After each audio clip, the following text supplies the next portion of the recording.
If you are not famous, you will probably not have a biography written about you. Or if it is written, it would be quite short.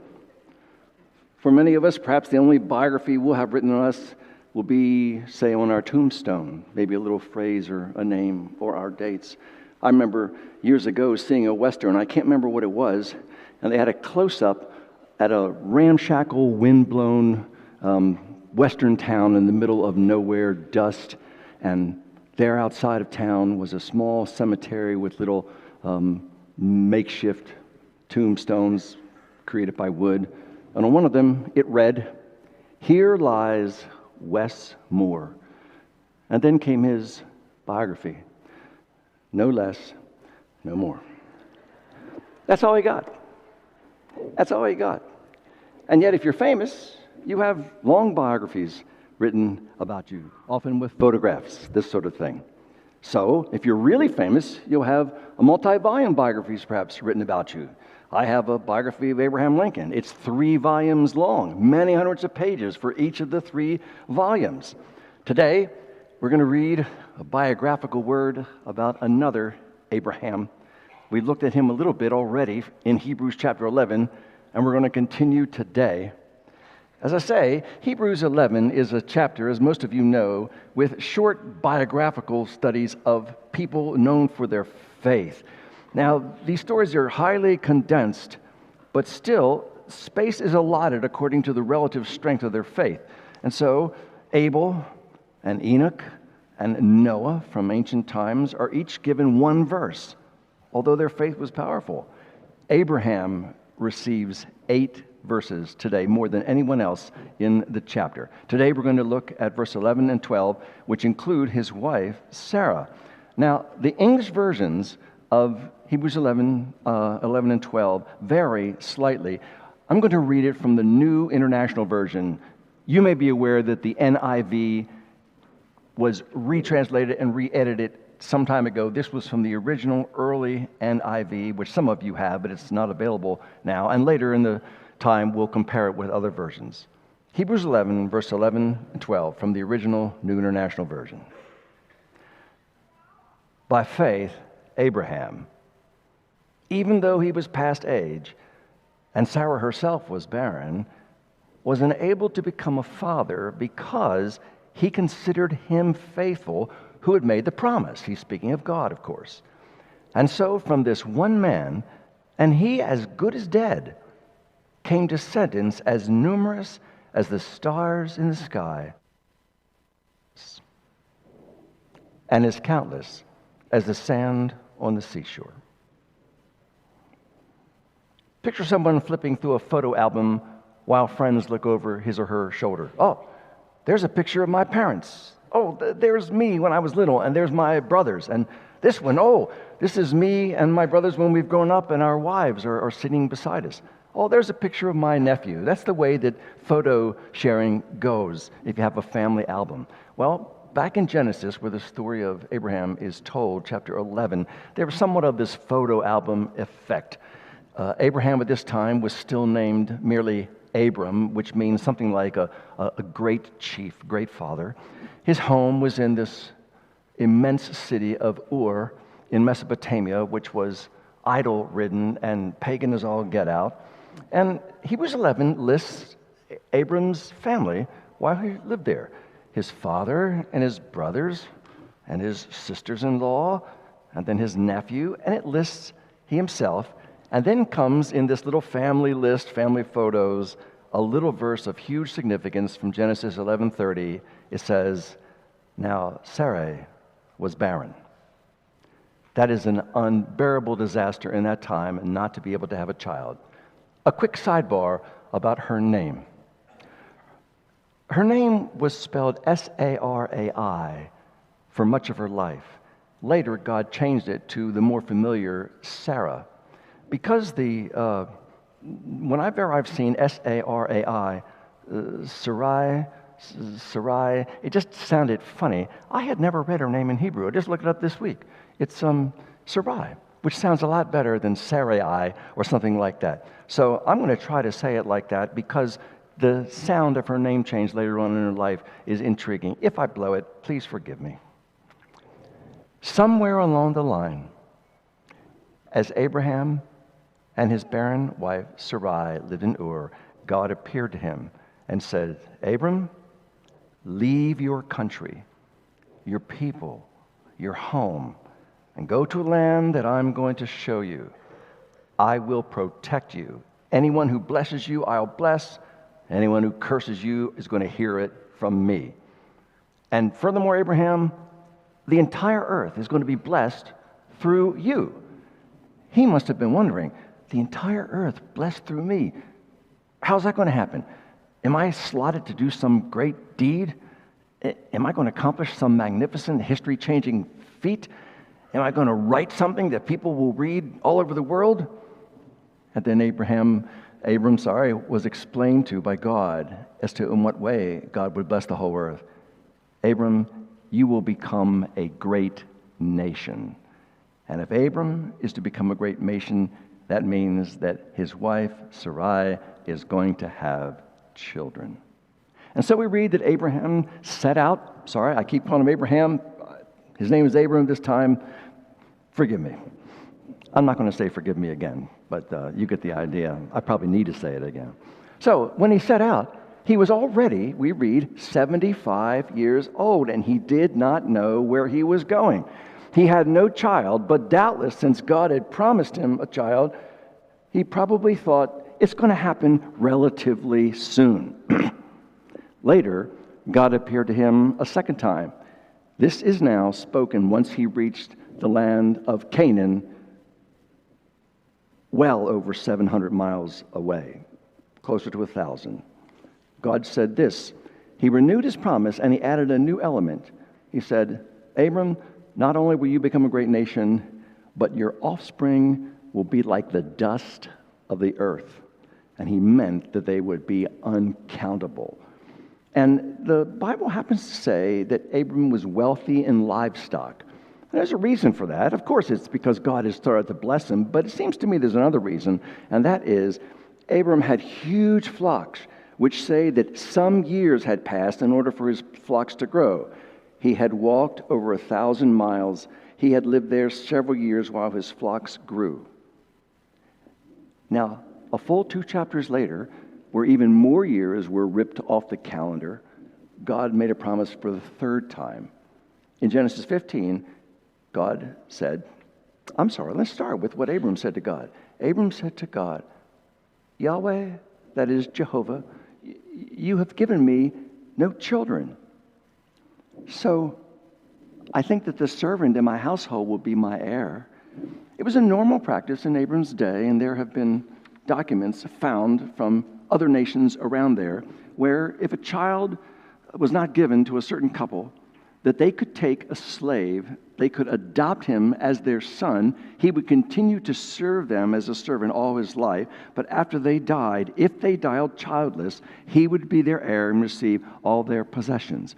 And so Abram is doubtless disappointed that he's going to have to get his chief, his prime, his head servant to be his son, but at least all his possessions are not going to go to a stranger. God listened to Abram describe the plan that Abram had in mind of how it was going to be fulfilled that he would have a great nation. And God said, no. That man there, he will not be your heir. And now God adds a new element to the promise yet.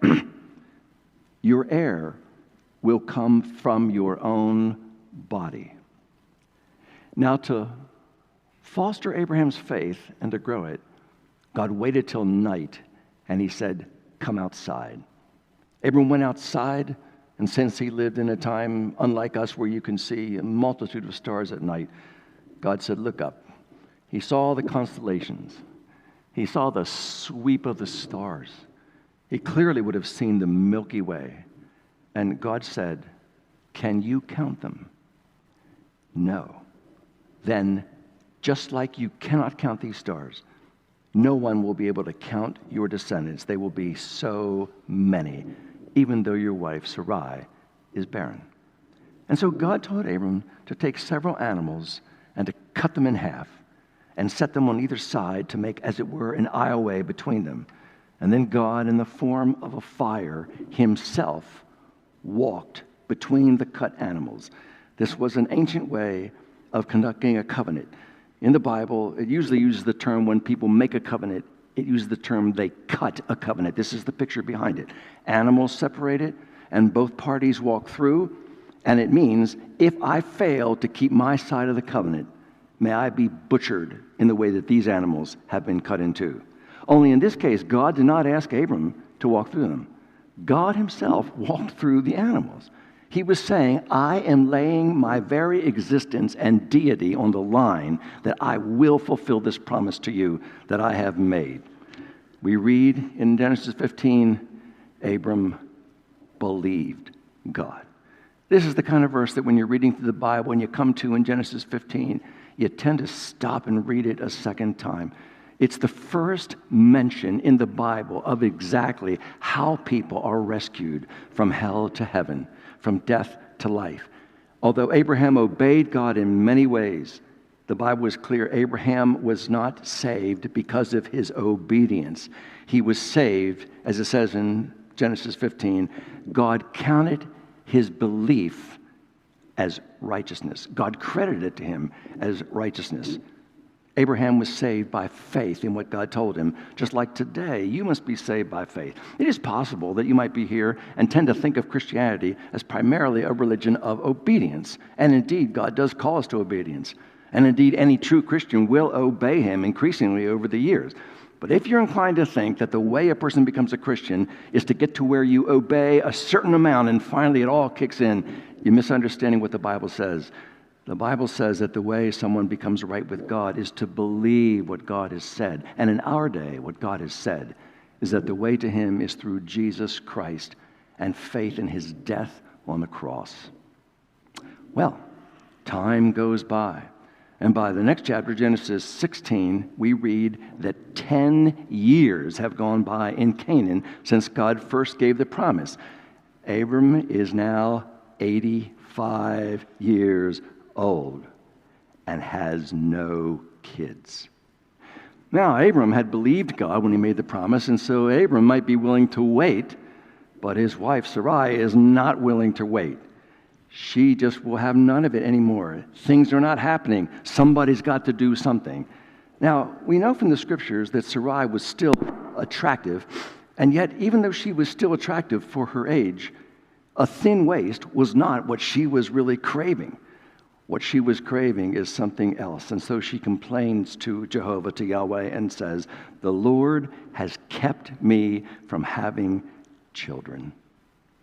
So Sarai took a fateful step. It's just spoken of briefly in the Bible, but it is earth-moving. She said to her husband, Abram, sleep with my maidservant, Hagar. Now, Hagar was an Egyptian. And Sarai said, perhaps I can build my family through her. Now, to us, this is odd. It's even beyond odd. It's just a little creepy almost.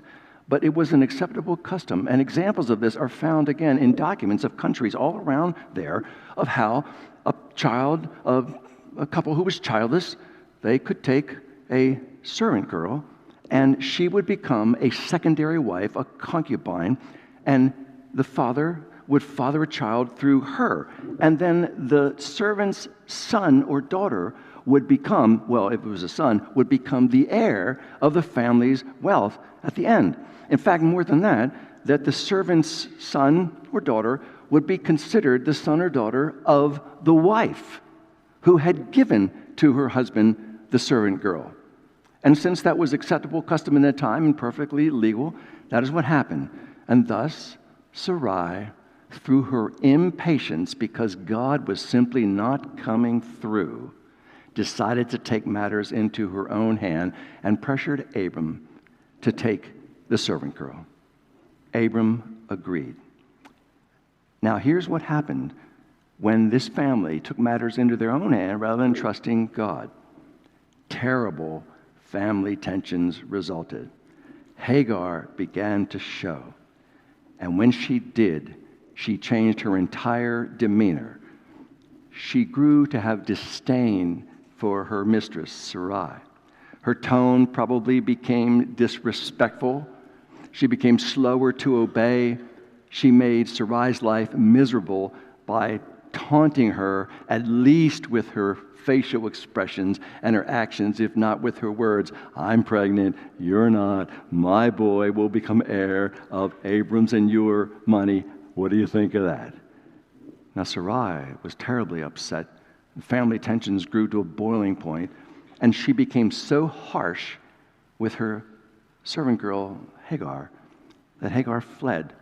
She fled into the desert, and we read that she took the road to Shur, which is the road down to Egypt, which was her background. She only returned back to Abram's tents when God met her in the desert, assured her she'd be okay, assured her that her boy would be okay, and she went back at his urging. And so when she came back, Hagar bore a son, and they named him Ishmael. By now, Abram is 86 years old. But Ishmael was not the one who was promised, for God had said it will be somebody from your own body. And what happened was this became misery for Sarai over the next many years. Eventually, it became miserable in this way. Hagar's son, Ishmael, became the father of all the Arab tribes. And the Arab tribes became the inveterate enemies of the Jews in ancient times, and it continues till this very day because of her having a better idea than God of how he was going to fulfill his promises. Now we read that another 13 years goes by.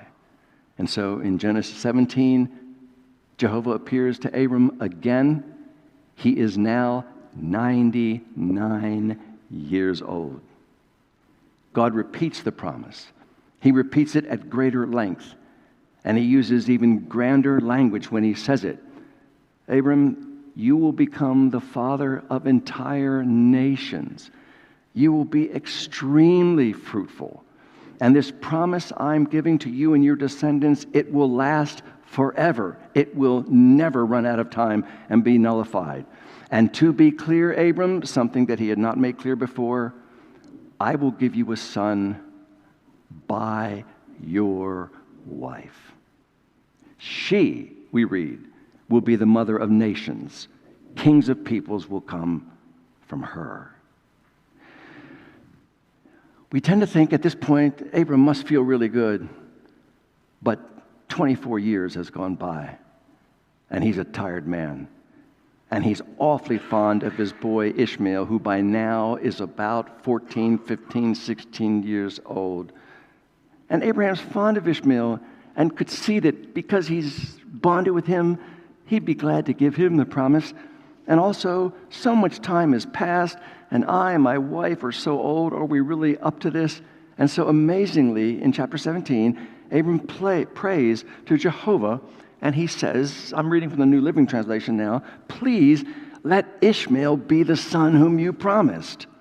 But God said, no, surely your wife will bear you a son, and she will do it this time next year. Abram believes. But when Sarah heard this, she laughed. And God confronted her and called her on it. Why did you laugh? She said, I didn't laugh. He said, yes, you did. How would that make you feel?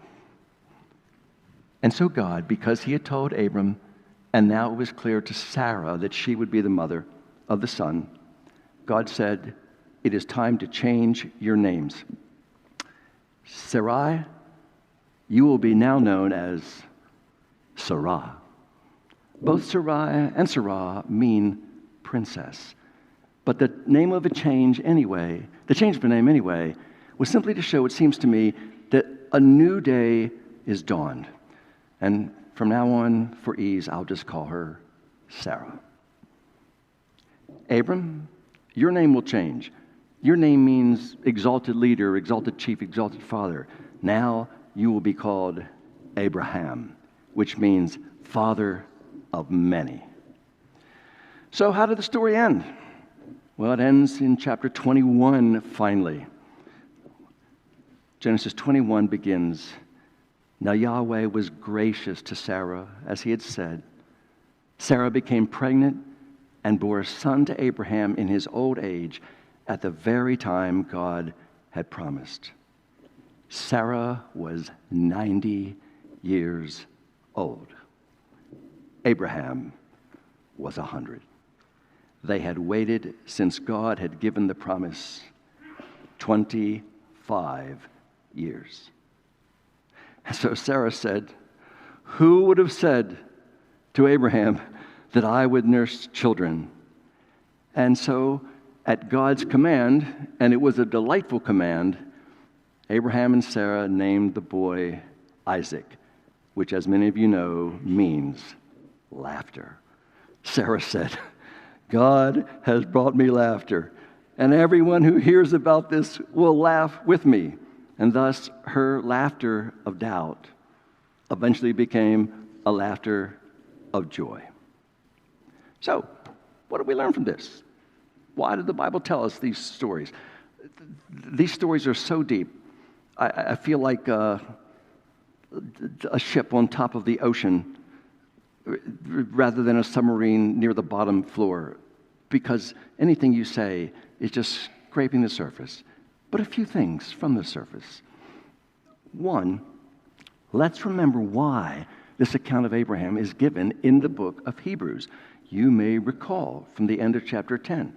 The Hebrews book was written to Jewish Christians who had come to believe Jesus was the Messiah. They were taking an enormous amount of heat from it. Their families were disowning them. They were losing their homes. They were not employable anymore, and they were facing real persecution that would eventually end for some of them in death. They came to think, are God's promises true, where God promises to defend his people and to love us and to help us? He doesn't seem to be helping us very much.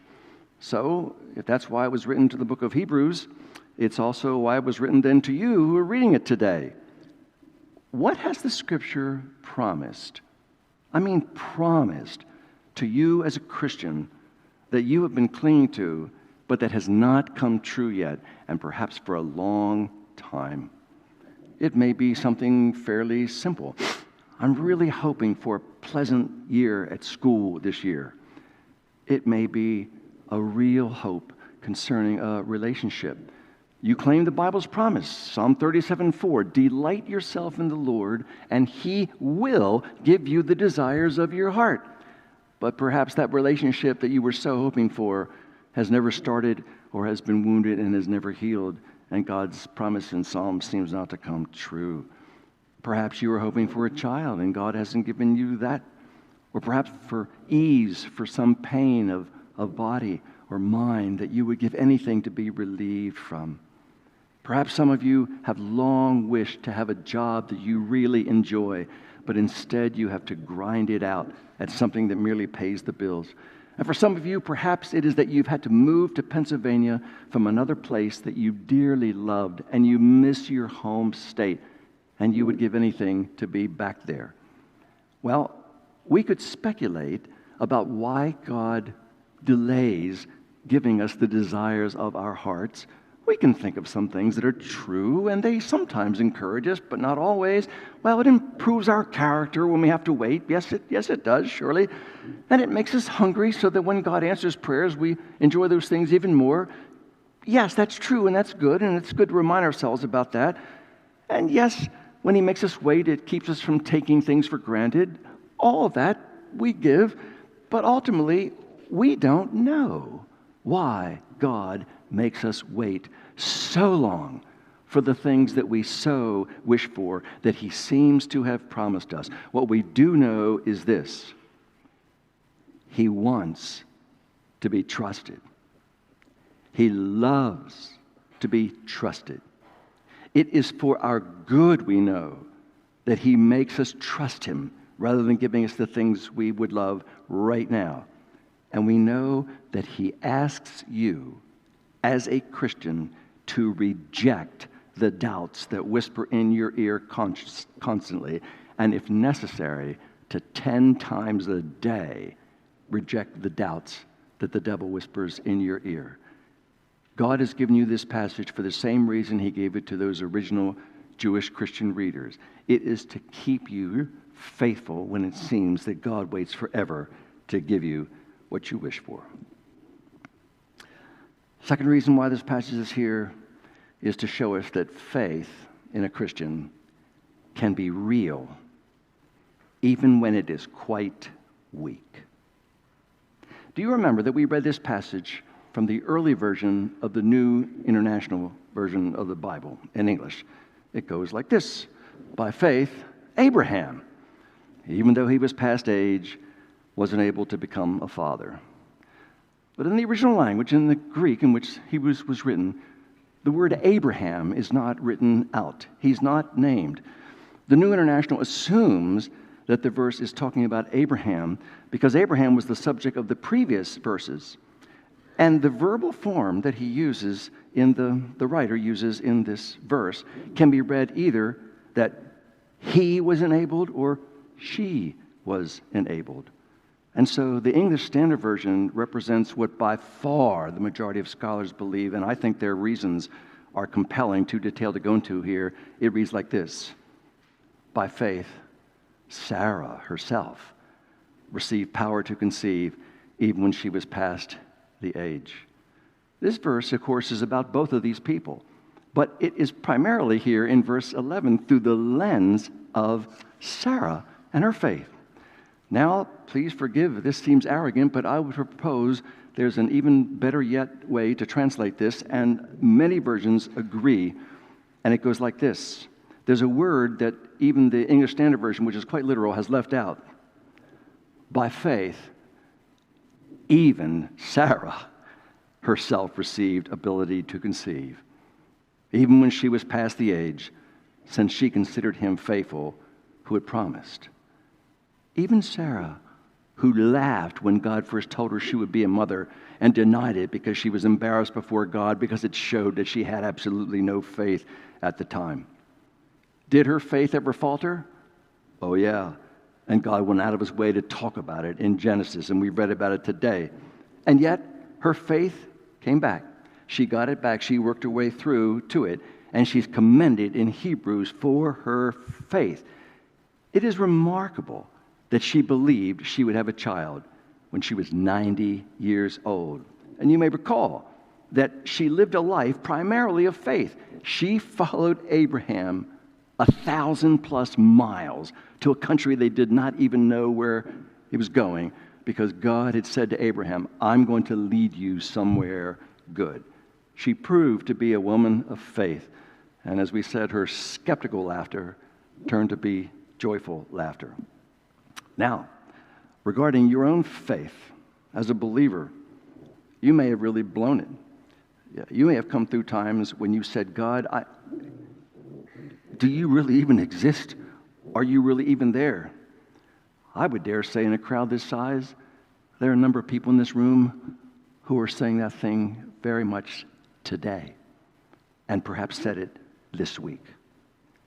Well, what God would call you to do is to remember Sarah, that God saw the little flicker of faith that he had planted in her soul, and he tenderly blew on a spark. He tenderly nurtured it. He tenderly gave it little kindling, little paper, little straw until a little flame came up, and gave it sticks, and finally gave it some bigger sticks, and finally some logs until her faith really blossomed. He asked you to pray the prayer that is in Mark chapter 9 during the life of Jesus, of a father, another father, who had a boy who was epileptic and demon-possessed and went through horrible suffering. And he asked Jesus, he said, if you're able to heal this boy, would you do it? And Jesus said, if I am able, do you believe that I am able? And the man said, Lord, I believe. Help me overcome my unbelief. I don't doubt that some of you are here today primarily to hear that verse from God. Lord, I believe. Help me overcome my unbelief. And finally, we learn from Hebrews 11, it seems to me, that faith is ultimately about Christ. Here's how Hebrews puts it in verse 12. Therefore, from one man, and him as good as dead, that is 100 years old, were born descendants as many as the stars of heaven, and as many as the innumerable grains of sand by the seashore. Of course, he's talking about the Jewish race. Abraham was the father, as most everybody knows, of the Jewish race. And Jewish people are now scattered all over the world. Even in World War II, when Adolf Hitler killed 5 million Jews, they are still everywhere, all over the world. Millions and millions, like the stars of heaven, like the sands of the seashore. But the Bible makes clear that the promise that Abraham would have a multitude of descendants is far broader than just the racially Jewish people. The Bible makes clear that believers in Jesus Christ as the Messiah, whether they are Jewish or Gentile, everyone who believes in Jesus is an offspring of Abraham. Galatians 3, verse 7, writing to Christians, God says this, those who believe, that's you, are children of Abraham. Christianity has long been the most widely spread religion in the world. It is no accident that one comes to become a Christian by faith. Galatians 3, verse 9. Those who have faith are blessed along with Abraham, the man of faith. Christians are those who believe that since God has given us his dearly loved Son to be crucified on the cross, God will also, along with Jesus, freely give us all things. And that's what we're here to celebrate in this supper right now. Will the ushers come forward?